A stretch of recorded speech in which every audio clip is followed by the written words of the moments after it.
ಎಲ್ರಿಗೂ ನಮಸ್ಕಾರ. Not just ಸ್ಪೈಸಸ್ಗೆ ಎಲ್ರಿಗೂ ಸ್ವಾಗತ. ತೋಟದಲ್ಲಾದ ಒಂದು ಒಳ್ಳೆಯ ಹಲಸಿನ ಹಣ್ಣಿತ್ತು. ಚೆನ್ನಾಗಿ ಹಣ್ಣಾಗಿದೆ. ಬನ್ನಿ ವೀಕ್ಷಕರೇ, ಇದನ್ನು ಕಟ್ ಮಾಡಿ ಇದರ ರುಚಿ ಹೇಗಿದೆ ನೋಡುವನ.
ಹಲಸಿನ ಹಣ್ಣು ತುಂಬ ಚೆನ್ನಾಗಿದೆ ವೀಕ್ಷಕರೇ.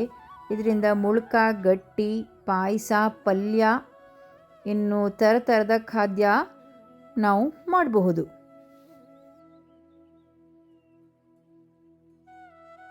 ಹಲಸಿನ ಬೀಜ ಕೂಡ ಅಷ್ಟೇ. ನಾವು ಪ್ರತಿದಿನ ಕರೀಸ್ ಮಾಡುವಾಗ ಅರ್ಧ ಮುಷ್ಟಿಯಷ್ಟು ಹಲಸಿನ ಬೀಜವನ್ನು ಬೇಯಿಸಿ ಹಾಕಿದರೆ ಕರೀಸ್ನ ರುಚಿ ಕೂಡ ಇನ್ನೂ ಹೆಚ್ಚಾಗ್ತದೆ. ಹಲಸಿನ ಹಣ್ಣನ್ನು ಬಿಡಿಸಲಿಕ್ಕೆ ಕೂತ್ಕೊಳ್ಳುವಾಗ ನಮ್ಮ ಎರಡು ಕೈಗೆ ಸ್ವಲ್ಪ ಎಣ್ಣೆಯನ್ನು ಸವರಿ ನಾವು ತೆಗಿಬೇಕು. ಆಗ ಅದರ ಅಂಟು ನಮ್ಮ ಕೈಗೆ ತಾಗುವುದಿಲ್ಲ. ಒಂದು ಮುಷ್ಟಿಯಷ್ಟು ಹಲಸಿನ ಹಣ್ಣನ್ನು ಹೆಚ್ಚಿ ಇಟ್ಟಿದ್ದೇನೆ. ಈಗ ಇದರಿಂದ ರುಚಿಯಾದ ಪಾಯಸವನ್ನು ಮಾಡುವ. 1 ಟೇಬಲ್ ಸ್ಪೂನಷ್ಟು ತುಪ್ಪವನ್ನು ಇದಕ್ಕೆ ಬೆರೆಸಿ ಸ್ವಲ್ಪ ರೋಸ್ಟ್ ಮಾಡುವ.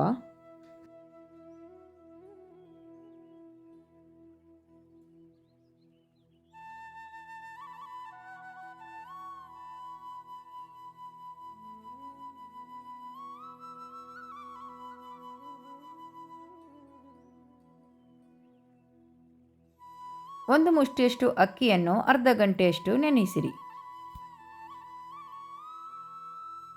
ತುಪ್ಪದಿಂದ ಚೆನ್ನಾಗಿ ರೋಸ್ಟ್ ಮಾಡಿದ ಹಲಸಿನ ಹಣ್ಣಂತೂ ತಿನ್ನಲಿಕ್ಕೆ ತುಂಬ ರುಚಿ.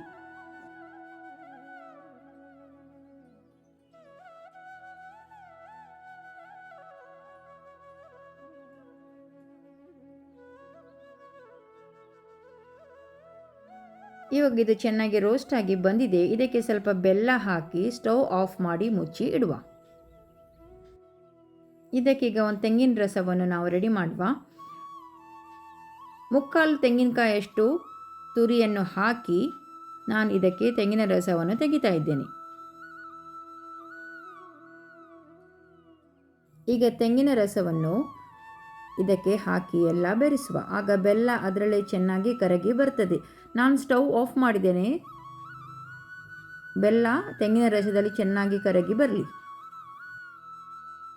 ನೆನೆ ಹಾಕಿದ್ದ ಒಂದು ಮುಷ್ಟಿಯಷ್ಟು ಅಕ್ಕಿಯನ್ನು ಈಗ ಸ್ವಲ್ಪ ನೀರು ಹಾಕಿ ಚೆನ್ನಾಗಿ ನಯವಾಗಿ ಕಡೆದು ತರುವ. ಅದು ಇನ್ನೊಂದು ಬೌಲಲ್ಲಿ ಹಾಕಿ ಈಗ ಕುದಿಸಿ ಅಲ್ಲೇ ಬೇಯಿಸಬೇಕು. ಗಂಟು ಕಟ್ಟದ ಹಾಗೆ ಚೆನ್ನಾಗಿ ತಿರುಗಿಸಿ ಬೇಯಿಸ್ಕೊಂಡು ಇಡಬೇಕಾಗ್ತದೆ. ನೋಡಿ, ಈ ಥರ ಚೆನ್ನಾಗಿ ಬೇಯಿಸಿ ಇಟ್ಕೊಳ್ಳಿ. ಒಂದು ವೇಳೆ ಕಡೆದ ಅಕ್ಕಿಯನ್ನು ಬೇಯಿಸುವಾಗ ಗಂಟು ಕಟ್ಟಿದರೆ ಅದನ್ನು ಆರಿದ ನಂತರ ಮಿಕ್ಸಿಯಲ್ಲಿ ಹಾಕಿ ಅದನ್ನು ಪುನಃ ಗ್ರೈಂಡ್ ಮಾಡಿ, ಇಲ್ಲಾಂದರೆ ಹೀಗೆ ಸ್ಪೂನಲ್ಲಿ ನೋಡಿ ಚೆನ್ನಾಗಿ ಹಿಚುಕಿ ಅದನ್ನು ಸರಿ ಮಾಡಿ. ಈಗ ಎರಡನೇ ತೆಂಗಿನ ರಸವನ್ನು ಹಾಕ್ತಾ ಇದ್ದೇನೆ. ಎಲ್ಲ ತೆಂಗಿನ ರಸ ಹಾಕಿ ಆದಮೇಲೆ ಸ್ಟವನ್ನು ಆನ್ ಮಾಡಿ ಒಂದು ಕುದಿ ಬರಲಿಕ್ಕೆ ಇಟ್ಕೊಳ್ಳಿ. ಒಂದು ಕುದಿ ಬರ್ತಾ ಹಾಗೆ ಬೇಯಿಸಿದ ಅಕ್ಕಿ ಹಿಟ್ಟನ್ನು ಚೆನ್ನಾಗಿ ಎಲ್ಲವನ್ನು ಬೆರೆಸ್ಕೊಳ್ಳುವ.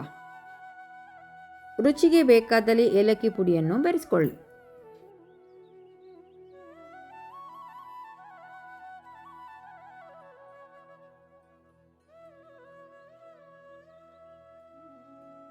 ಪಾಯಸ ರೆಡಿ.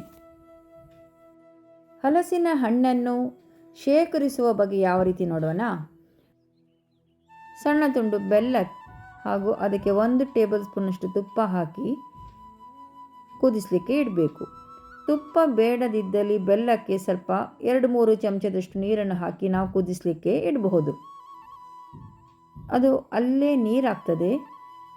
ನೀರಾಗೋ ತನಕ ಸಣ್ಣ ಉರಿಯಲ್ಲಿ ಅದನ್ನು ಕುದಿಸಬೇಕು. ಬೆಲ್ಲ ಎಲ್ಲ ನೀರಾಗಿ ಬರ್ತಾ ಇದೆ.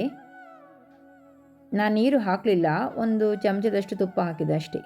ನೋಡಿ, ಶೇಖರಿಸಲಿಕ್ಕಿರುವ ಹಲಸಿನ ಹಣ್ಣು ಎಷ್ಟಿದೆ ನೋಡಿ, ಅದಕ್ಕೆ ಸ್ವಲ್ಪ ತುಪ್ಪ ಹಾಕಿ ಸ್ವಲ್ಪ ರೋಸ್ಟ್ ಮಾಡಿಕೊಳ್ಳಿ. ಸಣ್ಣಗೆ ಹೆಚ್ಕೊಳ್ಬೇಕು ಹಲಸಿನ ಹಣ್ಣನ್ನು. ಆಮೇಲೆ ಸ್ವಲ್ಪ ತುಪ್ಪ ಹಾಕಿ ರೋಸ್ಟ್ ಮಾಡಿಕೊಳ್ಳಿ.